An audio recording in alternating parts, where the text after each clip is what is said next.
Good morning, everyone, or good afternoon, depending on where you are. This is the TradeStation Masterclass.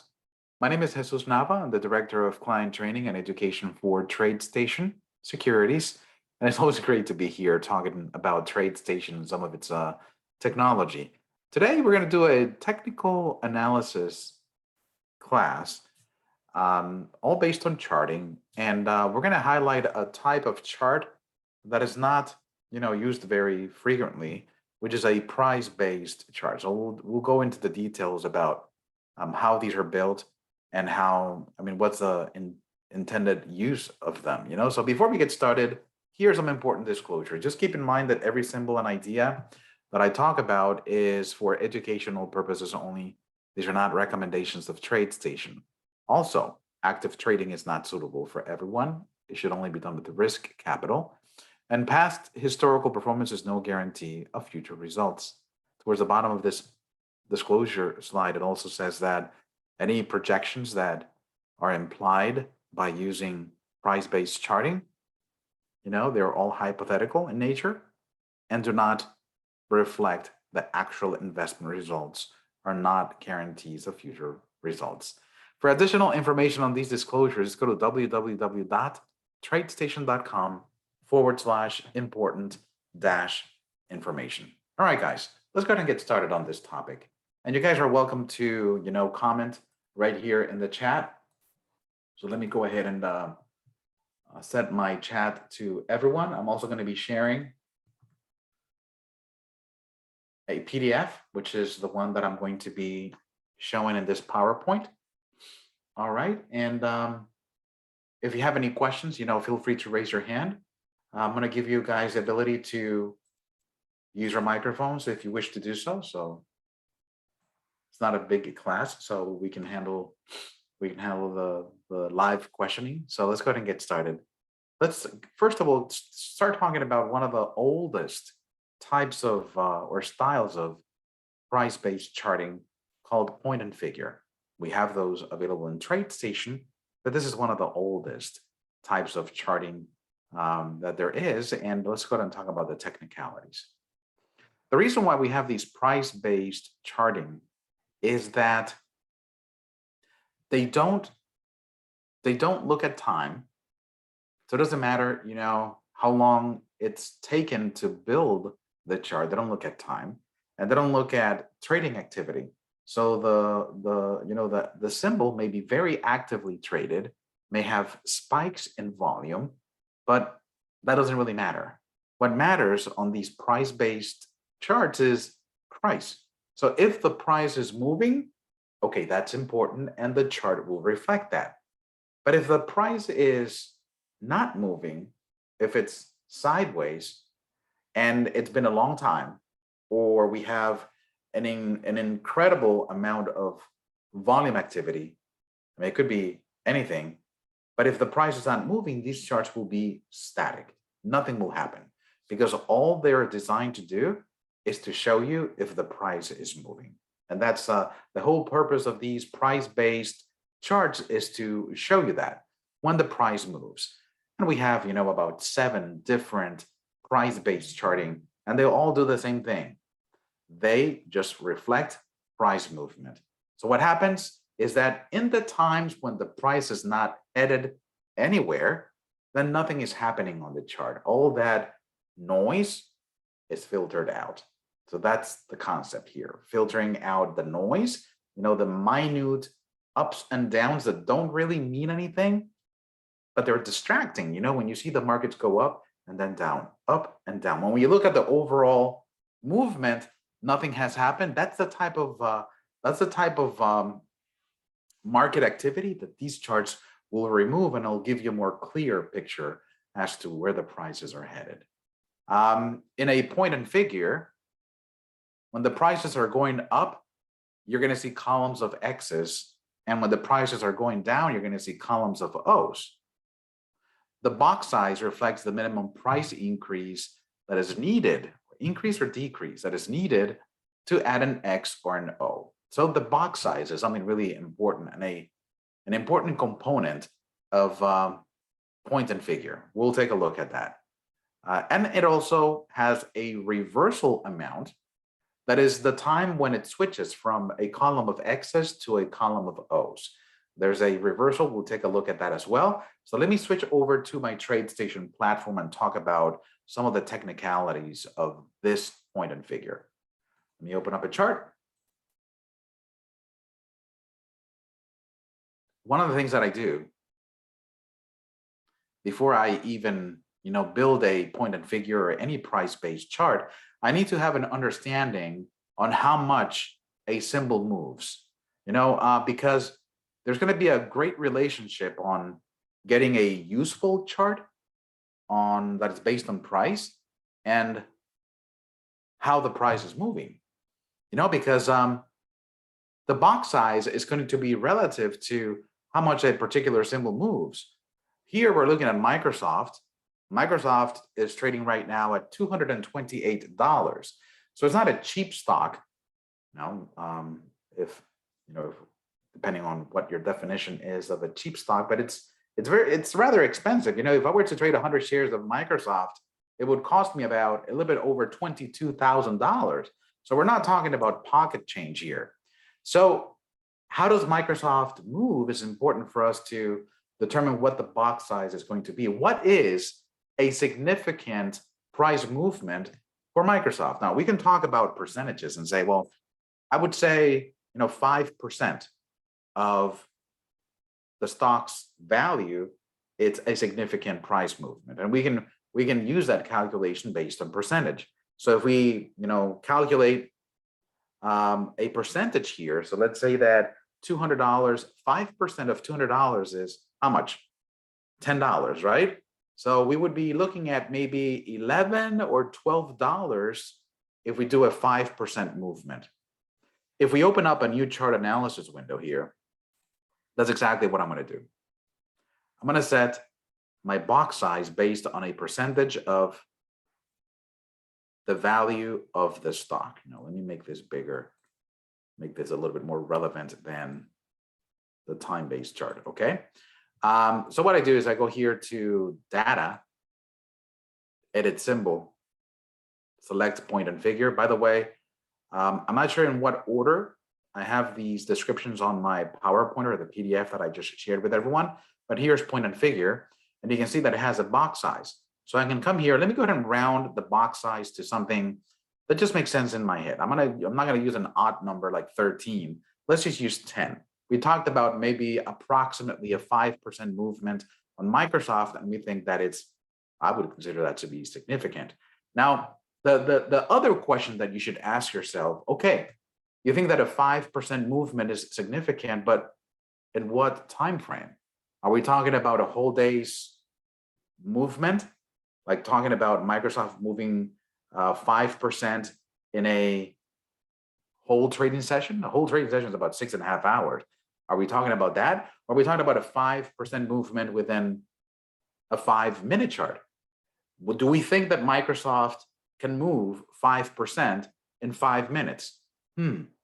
Yeah, something really serious must be happening to Microsoft for us to see that 5% movement in a 5-minute period. But it's okay to see it, in a daily period. So also, the significant price movement has a time element to it that we cannot, we cannot omit. So we have to think about the two things and what do we think it's a relevant, price movement for the security that we're talking about. So I'm just gonna leave it on 10 by now.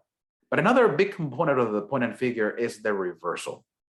The reversal, as you can see here, is set to 3, and there's an X right in between these two boxes because this is a multiplication. Reversal is going to be 3 times whatever we put inside that box size. So if you put in a 10, of course, we're talking about 30-point movement in the opposite direction for us to switch from a column of X's to a column of O's. How does this work? Well, let's say we put in a 10 and we are in a column of X's. So the price is going up. Every time that the price goes up by the box size is going to add an X. If it goes down the box size of 10, nothing happens. If it goes down 20, nothing happens. But if it goes down 30, then it says, hold on, I've met my reversal, and now I have to switch from a column of X's to a column of O's. That's all that it's doing. But it's all based on price movement. Remember that there is no time element here. The time element is kind of secondary, because we are shooting for a little bit over 5% movement, and that could take a day, several days, or even weeks in Microsoft. So always think about the time component, in the background of these types of charts. I'm going to click OK, and this is going to build the chart. Of course, I'm building this using tick data, which is another element that I did not talk about. But if I go to edit symbol here, while this is loading, you can see that it's using one tick interval. So you do have the choice to use a different time frame. If you set it to one tick, of course, it's going to use every individual tick that is available on the server, which would be okay. But as you can see, it's taking forever to load. If the tick by tick movement is not as important to me, I just want to get a general idea of how Microsoft is moving and get a sense of direction. I can change this to maybe 1 minute and then click OK, because that's going to load much faster. Now, I want you guys to take a look at this chart. It looks really weird because of one simple fact: our box size. We gave the box size a 10 pointer. So it's looking for a 10-point movement in either direction. Now, if we think about this, I'm not sure if you know this, but when you load a 1 minute chart in TradeStation, do you know how many days back it goes, historical data wise? It goes back 2 days. And that's not the exception when you use a point and figure. It only loads 2 days of historical data on a 1 minute time frame.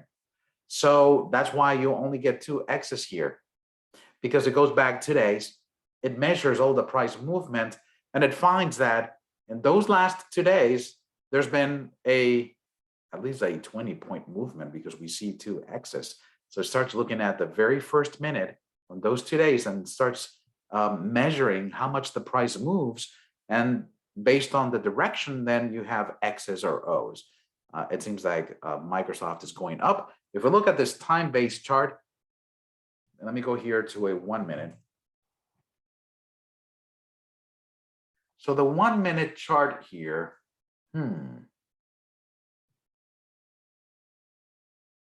the scale here is from 231 to 226. How far back is this going? Let me go to edit symbol. Well, this is going 5 days back.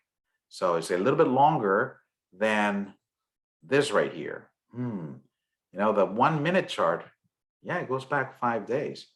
Have I changed my default? I thought it was only 2 days, which is okay. I'm just gonna squeeze the chart here a little bit and go from 2 days of data. This is 5 days of data. So we see that the data starts somewhere here at 238. 238. So it moved up. This is really interesting because I'm not sure where the starting point is. We're shooting for a 10-point movement.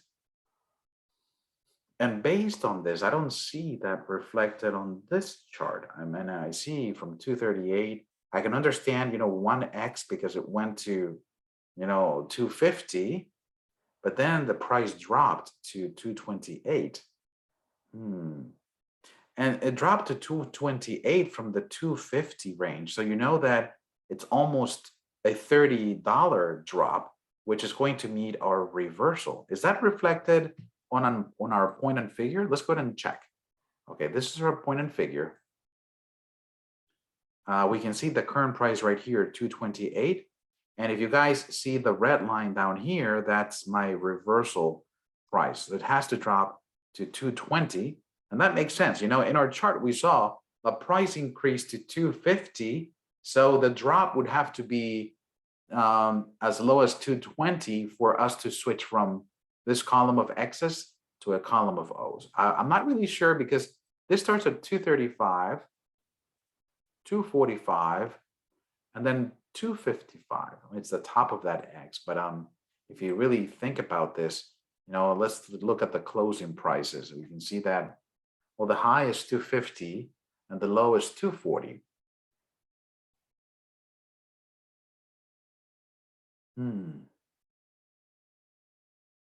So it starts with 1x. The price went up to 250, and that's when it added that other x. From that point, started coming down, and it's going to hit a reversal. That's the way that the chart is drawn. The reason why you don't have a lot of activity here on this chart is because we don't have enough historical data. We only have 2 days. And if you guys remember, when we looked at the time-based chart, Microsoft did not move that many times to have a full chart. You can see that it went from 235 all the way to 250, and then it came down again. But this movement of going down, it's reflected only in the reversal amount, but it's not reflected as a column of O's already or yet, because it hasn't met the reversal yet. Okay, so that this movement, this downward movement, is not reflected in our point and figure only because we selected a 10-point movement. Maybe it's not what we were looking for, but if we load more historical data, let's say that we do 60 days in here, and I look at the very beginning of this chart, 60 days ago, Microsoft was trading about the same that it was trading, a few days ago, which is $250. But there's been much more ups and downs in the 60 days of Microsoft. You can see how the price at one point reached close to $300. We can see a price increase of $294 here back in August, but then it kind of dropped again. So historically, we see a price of almost $300. So if I look at the point and figure, let's go back here to the point and figure. And I say, I want to load 60 days. I'm going to do the same thing here, 60 days. All right, this is what we see. Now, take a look at the difference here. We only have 3 columns. We still don't have enough historical data to fill the whole point and figure chart, which is okay. This is all based on what we selected as the box size. We said, only look at 10-point movements in Microsoft. We can see the starting point, we looked at it around $250. Remember that we went through the very first bar of the 1 minute and we said, oh, we started off at the exact same price that a few days Microsoft was trading at. We had downward movement enough to get these 2 little, circles, but then the Microsoft went up. Remember that we said that it went as high as close to 300. So notice that it went up to 290 right here. The high is 290, but then it just dropped again, and it's currently trading at 228.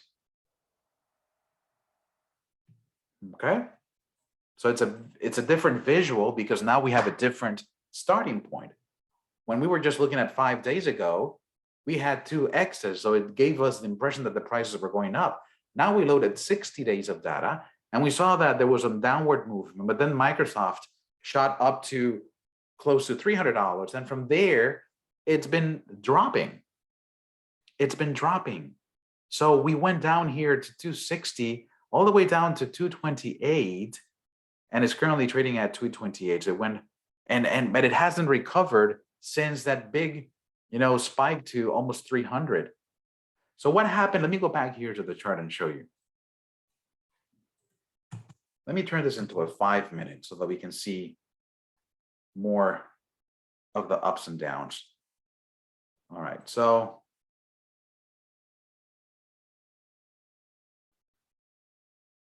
maybe even 10 minutes. I'm going to do a 10 minute, 60 days, because I want to see. Yeah, this is the activity of Microsoft, 60 days. You can see the starting point right here at 260, right? I'm looking at the 260 right here. That's where the historical data starts. We have the downward movement to 250. So that's 10 points of downward movement. That accounts for those 2 red circles on my point and figure. Then Microsoft shoots up almost to 300. So that explains, the X's. But from there, it just drops. You see, we have a constant drop in price from almost 300 down to 228. If I look at my chart, I just see a big column of red circles, so the price is going down. So all the ups and downs that happen from this high point to this low point are ignored. Look at these corrections that happen in Microsoft. They were not big enough for the reversal to be met.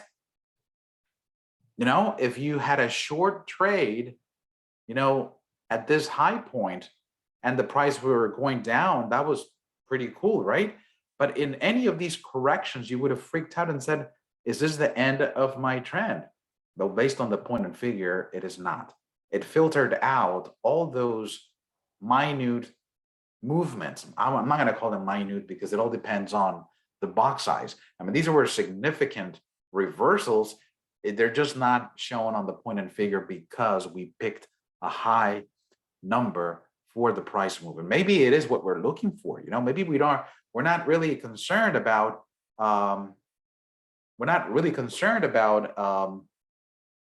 you know, 2 points or 3 points. We're looking at major price movements. And for Microsoft, it makes sense for the box size to be that big because it's a high priced stock. Let's switch this to Twitter. Now, Twitter trades at $50. Is that the current price? $50, yes. In the historical backtest, we see that it started off at 38.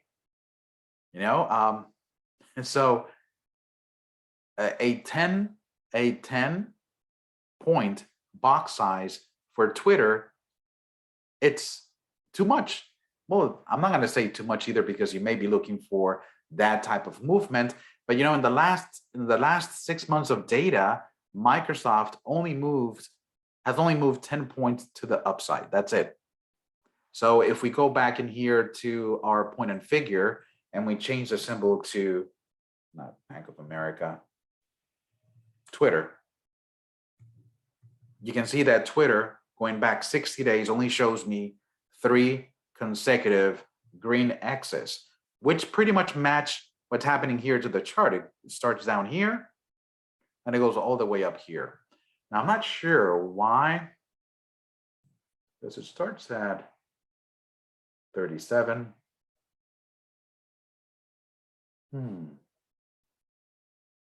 So let me go back to the chart. So it starts right here. I'm going to look at the low of 30 and the high of 50. So it went through 30, 40, and 50, and that is reflected here on the chart.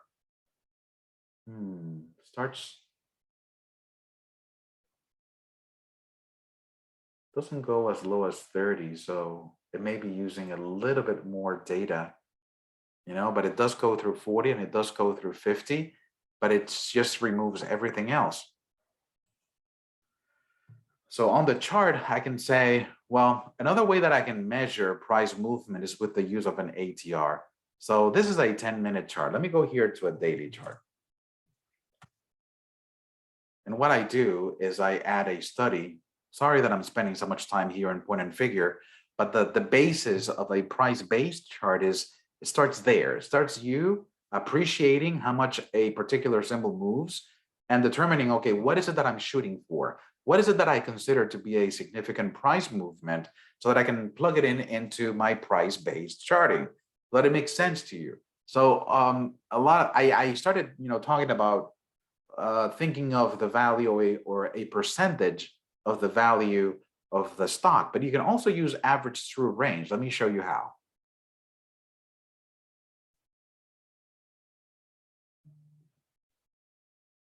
Here's average true range. I'm going to put it on the chart just as it comes by default. And for Twitter, you can see that the average true range is 2.05. What does that mean? That an average, you know, Twitter moves about $2 a day. That's very important, you know, especially if you're going to do a point and figure and you say, well, what should my box size be? Well, this is very telling because if Twitter moves $2 in average per day, and you want to kind of simulate the daily movements of Twitter, then you should pick a box size that it's close to that number. For Microsoft, if I were to switch this to Microsoft, we started doing a 10-point movement, but Microsoft moves about $7 a day in average. I mean, the last 14 bars at least. I mean, we can increase the average if we want to. Let's do that. Let me do a 30-bar average instead to account for different measures of volatility. So 30 bars. So it doesn't change that much, drops a little bit because it also accounts for lower volatility bars, but we have about $7 per day. So technically, if I come back here to my point and figure chart and I'm looking at Microsoft and I want this Microsoft data to be looking at that $7 movement, I can go to data and edit the symbol. And instead of having a box size of 10, I can drop it down to 7. And this would better simulate, my daily movements. Of course, Microsoft hasn't moved a lot since 6 months ago. If we were to load a year worth of data, we would see more columns of X's and O's based on where the price has been since 1 year ago. And still, the movement is not, it doesn't generate a lot of reversals, which is what we were looking for. Can there be an alert when direct change? What do you mean by direct change? When you... Sorry, that was supposed to say when direction changes. Oh, when the direction changes, I see. No, we don't have any built-in alerts that generate when there's a reversal met. But in this case, I can clearly see the reversal here. So what I would do is I would just draw a horizontal line right at where the reversal would be, and I would turn on an alert there, and I would know when they switch back and forth. Of course, if this hits my horizontal line and it reverses, I would have to come back in here and draw it again on the new reversal amount. All right, so that's point and figure. So we're going to use average to range as a way of knowing how much the stock moves. If I go back here to my chart, and I set it to a 5-minute chart instead, Microsoft in average moves about 60.68 every 5 minutes. So if we're an intra-day kind of trader where we look at 5-minute charts instead of daily, because we want to go in and out on a particular security, maybe you're day trading a particular account, look at the average to range on an intraday basis. Microsoft moves about 68. I can round that up or down as I want. Let's set it to 0.5. If I come back here to my chart, let's go here to my point and figure. I can double click on one of these columns, and the box size, instead of 7, I can say, give me a 0.5 movement using 1 minute data.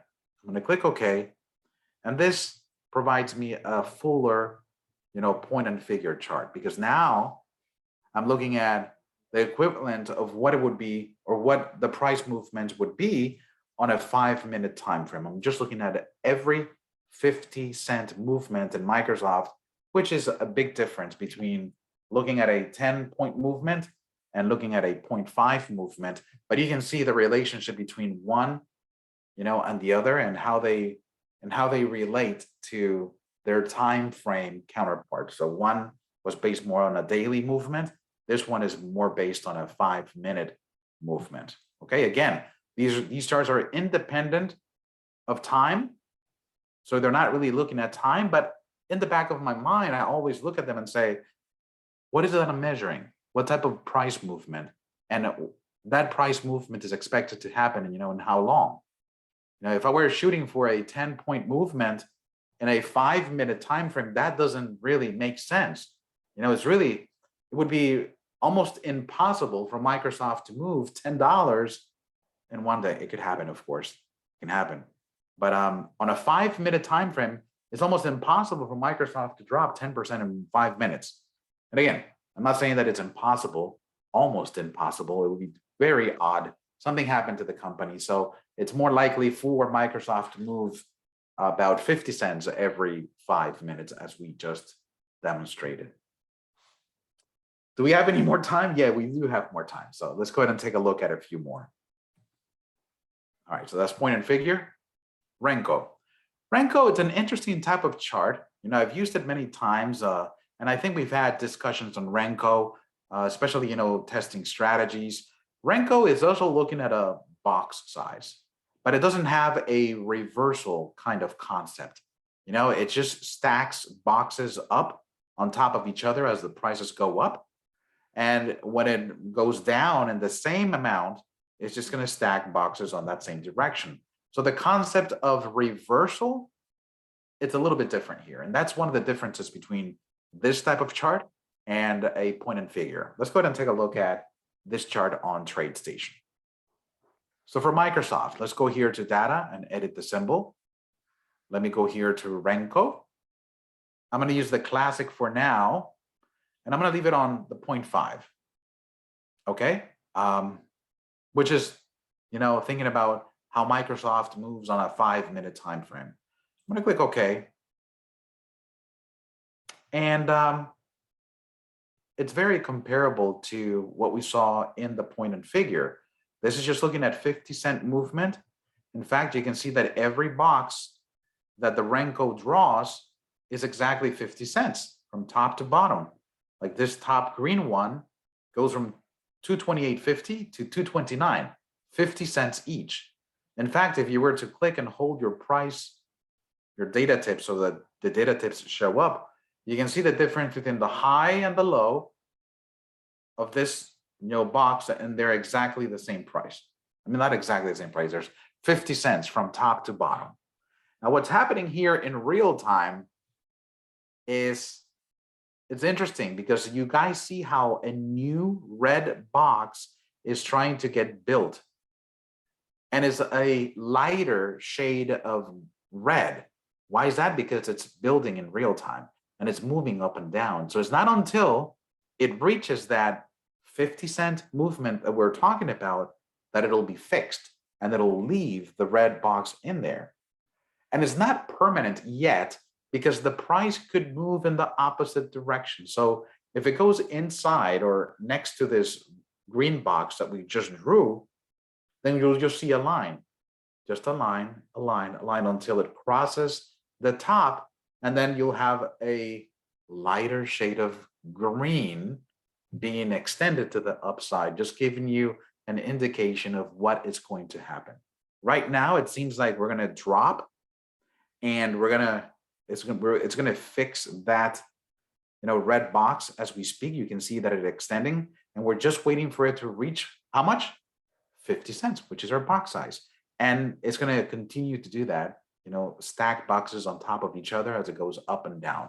So yes, there's no reversal concept, which is the price is just letting itself go, and the reversal is met, you know, whenever it reaches, you know, that price movement that we specify in the opposite direction. If I were to edit this again, there's a mean calculation that just shifts the boxes to the midpoint of the previous box. I'm going to use the same brick size so that it makes a little bit more sense to you. I want you to keep a mental picture of what this chart looks like. You know, we know that we are in a red build-in brick. I'm going to click OK. And it changes the style. We're still on a red building type of candlestick. Now, instead of seeing bricks, we see candlesticks. And the reason why this is a little bit more informational, it's because it provides you a view into where the price has been on every one of these candles, because it leaves a wick. It leaves a trace of where the price has been. Now, the other one, the regular or the classic Renko, doesn't leave a trace. You know, we saw that red box being built, but if the price had gone up a little bit, it would just go away, disappear. Here, there is a trace. You know, right now we just built a new candle. You see how it's pushing down. But as the price retracts and goes up, it leaves a trail. It leaves the wick of the candle, and you can see where the price has been. So historically, you can see that sort of movement up and down of where the price has been. Now, what changes here is the opening price of the candle is right at the midpoint of the prior candle, midpoint of the prior candle. And not the midpoint from high to low, is the midpoint of the real body, close to open. And that's why you see these boxes kind of shifted up and down, just because the starting point is not the top or the bottom of the prior box, is actually the midpoint. That's the only difference. Now, of course, I can go into the settings and say, I want to customize that, and I can provide my brick offset. Now, the brick size and the brick offset. So if I leave this, if I make this 0.25, that's of course is half of my brick size. When I click OK, it'll be exactly the same, because that's the mean, that's the midpoint, right? 0.25 is half of 0.5, but I can, that's why we have this custom one, because you can shift that up or down as much as you want. So if you want to have a 0.1 instead and click OK, you can see how it shifts the bars a little bit more, and it puts them, it's just a shifting of the candle. It doesn't really change the calculation. It's still a shooting for 50 cents on each one of these candles, but it just shifts the calculation up and down. Okay, let's go to the next one. Caggy charts. This is another way of looking at price and seeing how it moves up and down, and how it keeps track of historical prices as well. The Caggy chart is like a snake that moves up and down depending on where the market's headed.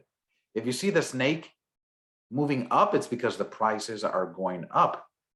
And if they move in the opposite direction by the reversal amount, is when it switches direction. And instead of moving up, it's going to start moving down. If you look at the chart, if you look at the historical, the screenshot, you can see that the color does not correlate to the direction. So sometimes we see the line moving up, but it's red.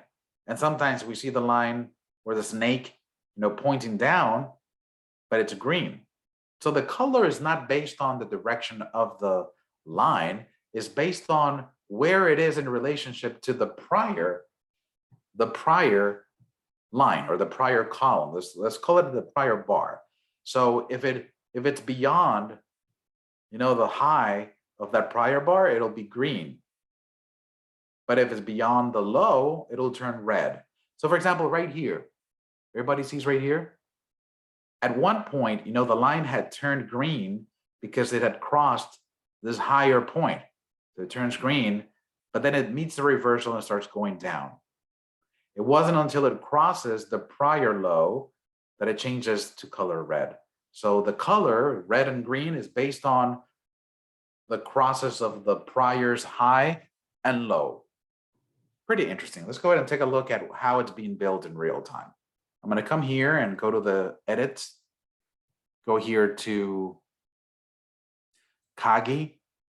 Again, take a look at the reversal amount. Of course, this is not a box size. This is more a reversal, because the line will just extend up as the prices are going up. It'll extend down as the prices are going down, and it'll only change direction if it meets your reversal amount. I'm going to set it to 1. So it's a little bit more clear in our head. So let's go ahead and use 1.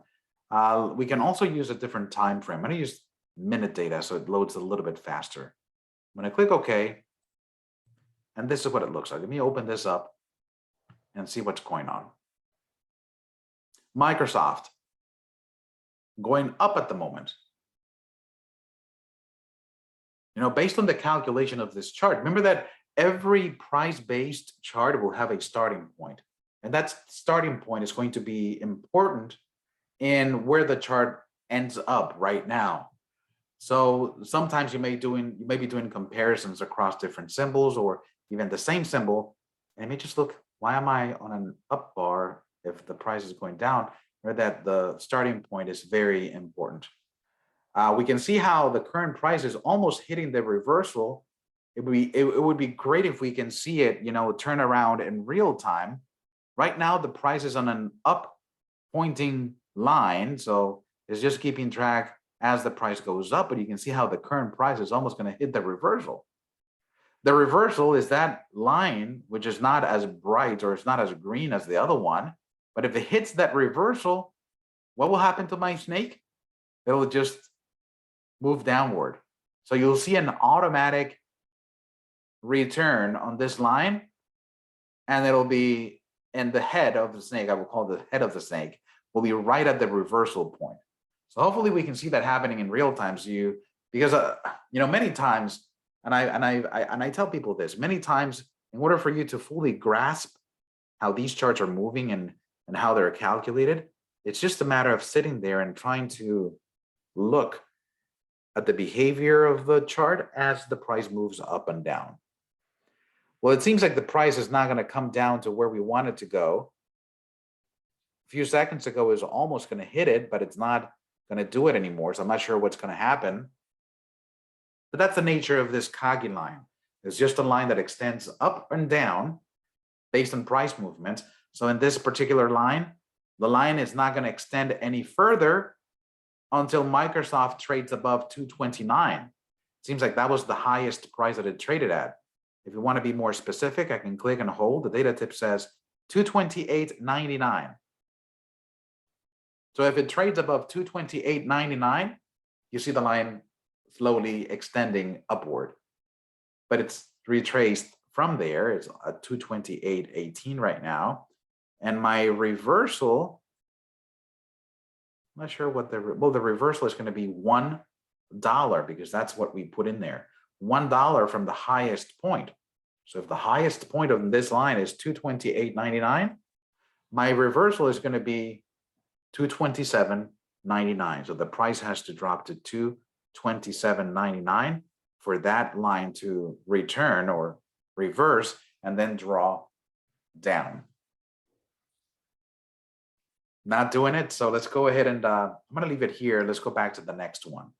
Next price chart is range. I'm going to talk about 3 different price-based charts. This is range. This is momentum. And this is case. I like to talk about these 3 together because they're very similar to each other. Range, momentum, and case. Let's go ahead and take a look at the differences. I'm going to come over here.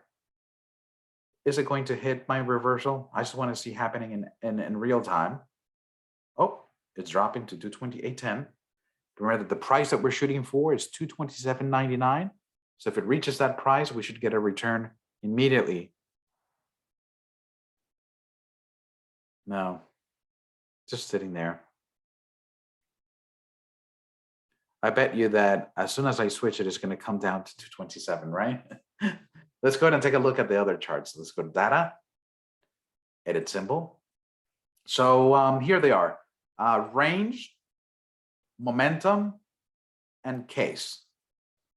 If you click on each one of them, the settings are going to be very similar. It's just a range amount. Momentum has a range amount, and case has, of course, a target range, which is exactly the same thing. What is it? What is the price movement that you're shooting for? What is your target? What is your range? 1, which is the populated number in there, means that we're shooting for a $1 movement in Microsoft. Let's go ahead and do momentum. Actually, no, let's do range first. Range, and I'm going to set my data to 1 minute, just loads a little bit faster. When I click OK, and this is what it looks like. This is a $1 movement from bar to bar. The current bar is building. You can see that it's you see how the price dropped to 227. I bet if I go back here to the Caggy line, let me go edit symbol and go back to the Caggy line. I just want to check something. You see? You see how the line reversed?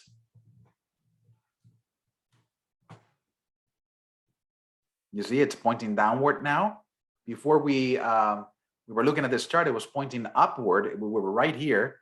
Now the high here is 228.99, but now you can see how the line is pointing downward, and it's not until it starts going in the opposite direction. Here we go. You see, it actually fixed it. It was kind of running the calculation on a 1 minute. Remember that we had set the time frame to 1 minute. So it waits until the 1 minute passes until it fixes the line. Now we're down here. Look at the reversal where it is right now. It's at the top. It's waiting for that turn up so that it changes direction. All right. Let's go back here to my range. So data. Sometimes, you know, double clicking on the line doesn't take me where I want. So here, range is looking for a $1 range. On this type of chart, the difference between the high and the low is going to be exactly $1.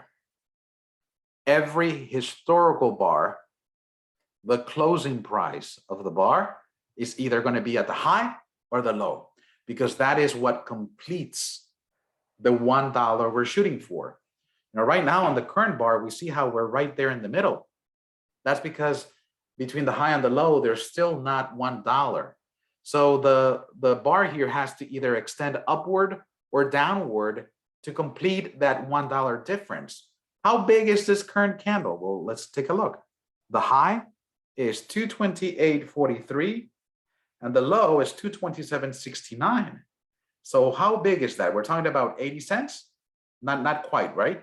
We're talking about 74 cents, something to that effect. So it's about 74 cents between high and low. So it hasn't completed the range that we're shooting for.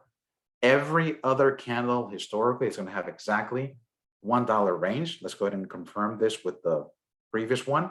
The high is 229.06. The low is 228.06, exactly $1. As soon as we meet that $1, it's going to go over to the next bar. Simple, right? It hits $1, opens the next bar. Range. Now momentum, let's go here to edit symbol and select momentum, because range and momentum are very, very similar. If you read the PDF kind of calculations, the only difference between range and momentum is that momentum will wait for the next tick that exceeds the range to open up the next candle. It waits for the next tick that exceeds the range. The range bar, as soon as it meets the criteria, or the $1 that we're shooting for, it'll go over to the next one. A minor characteristic. I'm not even sure why we have them as separate, but that's the only characteristic that separates range and momentum. Now, case, it's a little different, you know, it's looking for a target range, but it does something really cool, which I'm going to show you something here. See if I find an example that I can point to. So this is a 1 minute looking at daily data. Okay, so I'm going to come over here. Okay, so on today's trading session, sure if you guys see this, but in today's data, you know, yesterday, Microsoft had closed at 229. And today, it opened at 227. So it was like a $2 drop from the close of yesterday to the open of today. This activity that you see here is reflected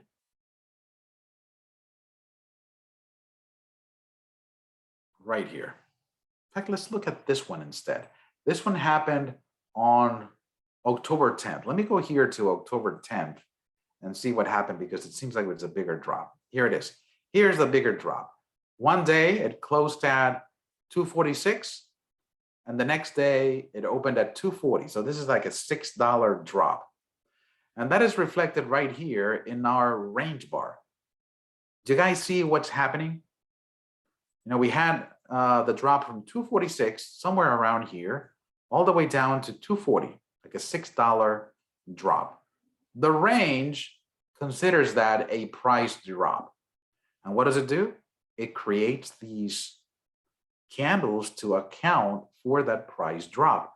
So these candles are what we call synthetic activity, because even though it looks like, oh, we have a candle there, there wasn't any trading there. What happened in reality is that we had a huge gap. It dropped significantly, but range and momentum, those two will fill in the gaps because it's considering them a price movement, either up or down. Does that make sense? Now, case, it has the same concept, but it does not create synthetic bars. So if we were to come here and I'm gonna edit this chart, and I'm gonna go to case. For this, I'm gonna use 1 minute data. Same target range. I'm gonna click OK. But now take a look at what happens here. Instead of filling in the gap, I see the gap. A lot of traders like case because it's a little bit more realistic. Because in places where you think there was trading activity, there isn't, just because the other type of charts were trying to fill in the gaps. It's just a different interpretation. I'm not saying that this is better than the other ones, because maybe you do want to see, the gaps filled because it's price movement. But here is only giving you real data. So if it didn't trade at those prices, you see the actual gap. Okay? That's one of the characteristics of case. Wait, let's see. I know that I'm running out of time. Line break. Okay, line break is the last one. Line break is an interesting one, and I think I have about 5 minutes. But line break is looking at a set number of bars back, and you decide how many bars back is it going to look based on any time frame. The majority of the line break charts that we have or that we see in the industry are called a 3-line break. 3-line break because it's looking back three periods. And if it crosses the high or the low of that third candle back, then it'll go in the opposite direction. Let's go ahead and look at it and see if we can make some sense out of it. Okay, so let me go ahead and resize this. Let's go here to data, edit symbol, and I'm going to go to line break. The nice thing about the line break in TradeStation is that you can tell it how many bars or how many candles to look back. Let's go here and use 1 minute data again. This is using 3-line break, which is the standard for this type of chart. And what this is doing right now in real time, let's look at the real time box because that's going to be very telling as to what's going on. Take a look at the color. The color is still not the same green as the others. It's kind of a lighter shade of green. It's because it's still waiting to be fixed to the chart. Remember that all these charts are going to be based on price movement. What is this looking for? It's looking for 2 things. First of all, the reversal looks at 3 bars back. So 1, 2, and 3. If we move 3 bars back, we are at this very long green box. So in order for the line break to switch to another, brick that is green, it would have to exceed this green. Now take a look at what's going on. Now instead of extending the green, it's showing us red because it's dropping below the prior box's low. That's why it continues to extend. Now this is dependent. You see how it just built another box? Because this is dependent on the time frame that we specify. So as soon as we have another minute of time passed and we're below the prior one, then it'll fix and give you another red box. Now this is continuously looking at the prior 3. So now we've dropped that big green candle or that big green box that we were looking at. Now we're just looking at 1, 2, and 3. So the price would only have to cross this higher high in order to reverse directions. But now it seems like we're going to fix that box in about 15 seconds. Let's wait here and see if it draws another red box. So 5 more seconds and we should be okay. So this is 5, 4, 3, 2, 1. Fixes it, goes on to the next one, and it starts drawing that box. But now, remember, it's only looking back 3. 1, 2, 3. So in order for us to get a green box, it would have to go beyond this high, which is much lower than what we were looking for up here. But it's a chart that continuously looks at the prior 3 levels and then uses that as a reversal level. If it continues to go in the same direction, it'll just keep on going and adding, same color boxes based on the time frame that you specify on the chart. Whew, I know that was a lot of information. There's a lot of things going on these price-based charts, but the concept is all the same. These are charts that do not look at time, this one a little bit, but it doesn't matter how long it takes for the price to move. It's just looking for the price to move. It doesn't really matter how active or how low volume they are. We're looking for a price movement. So this is a line break, which is really interesting type of chart, okay? That's all the information that I had for you guys. I want to appreciate the time you spent with me today. And if you have any questions about any of this functionality, maybe right now it doesn't give us enough time for questions, but on Friday, we can talk about any of these charts if you like them or if you want to analyze them a little bit further. Okay, thank you for your time. Have a wonderful afternoon, everyone. I'll see you next class. Goodbye, everyone. Great having you.